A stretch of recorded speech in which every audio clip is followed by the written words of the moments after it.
I personally want one of these car dealership dudes right on the top of the building. Why are we talking about that? Some of us look like that in just life, especially your gymnastics life. There are so many different pull-up tips, different pull-up programs out there, one coming soon to $5 Fitness.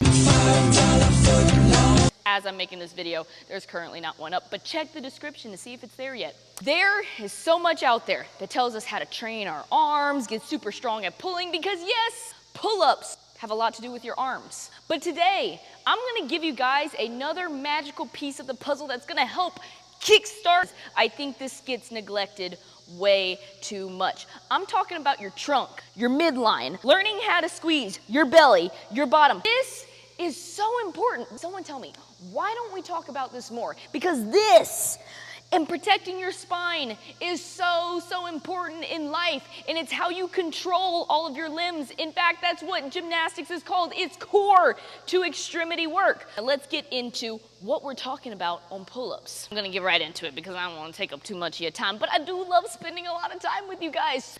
Let me show you two different chin over bar holds and see which one we like better. Oh yeah, wait for it. That's number one, this is number two. Oh my God, I ain't staying up here long like this. And did y'all see how when I let my midline go, my body got pulled down?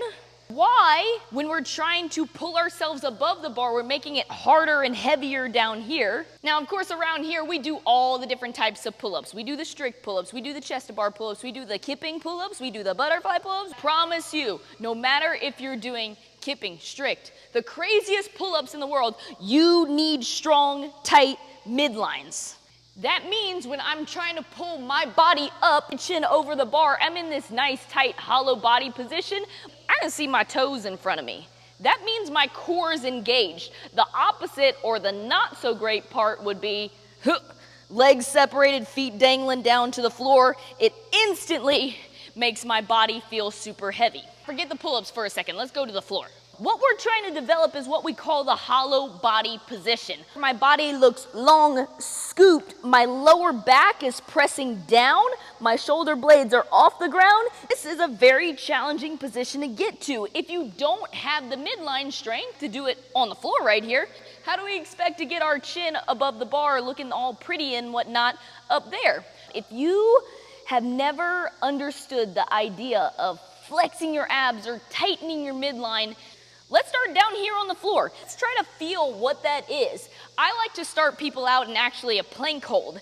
So if I'm here and I'm squeezing my belly and squeezing my bottom, from my shoulders down to my feet, there's a nice straight line. It's easy to tell if you're trying to escape that position. You'll either have the saggy hips like this, and here you can feel how heavy you are too. We call them teepees and hammocks. You'll see the teepees where the booties are sticking up really high in the air like they just don't care. This is a great way to start feeling how to engage your midline or your trunk. Flip it on over to that of a hollow hold. I can do some scaled versions of hollow holds where my knees are more bent, and then extend those legs, and then extend my arms, and that's starting to match that of that pull-up that we were just talking about. Here's the real gold. I got tips for all of the pull-ups, but in order to develop good positions, usually we gotta slow you guys down, a slower version of the skill, so you get to thinking about what muscles you're engaging, what positions you're hitting, and then we'll go to something like the kipping pull-up. So what you can add into your training is one, not even worrying about the pull. Don't even worry about it yet. Start from just a hanging hollow position and try to match that hollow position you just did on the ground. Look how I pressed my lower back down. I rounded my chest. I pushed against the bar to create that rounded scoop position. If you can't get to that by just hanging on the bar, expect it to happen on the pull-up and everything, then while you're working on developing your arms and your pulling, also add some 90-degree holds, making sure you're still maintaining a hollow position, and chin over bar holds, 90-degree hold. Look, my toes are still in front. I'm still hitting a good hollow position. See the full chin over bar hold. Make sure if I'm doing these two, I'm not looking like dead weight. That just don't make sense. It makes it so much harder. Add in those holds to help work, obviously, your arms, because you're still holding yourself up on the pull-up bar. Don't forget about your trunk, your midline. This is such a big piece of everything you do. Not even just gymnastics, of everything. And then when we get to something like kipping pull-ups, this is where it gets fun. This is where I see the most mistakes happen. People can get away with kicking their feet up and trying to get their chin above the bar like this, but you're gonna get stuck. You're not developing your midline when you got the crazy frog legs kicking everywhere, and you're not gonna get those big skills or that upper body strength and that core strength that you really want from the skill.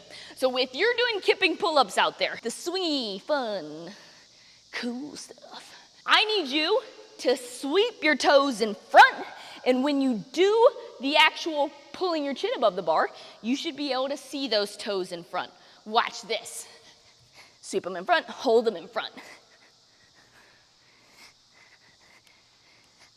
That's gonna do two things for me. One, it's gonna make it feel easier.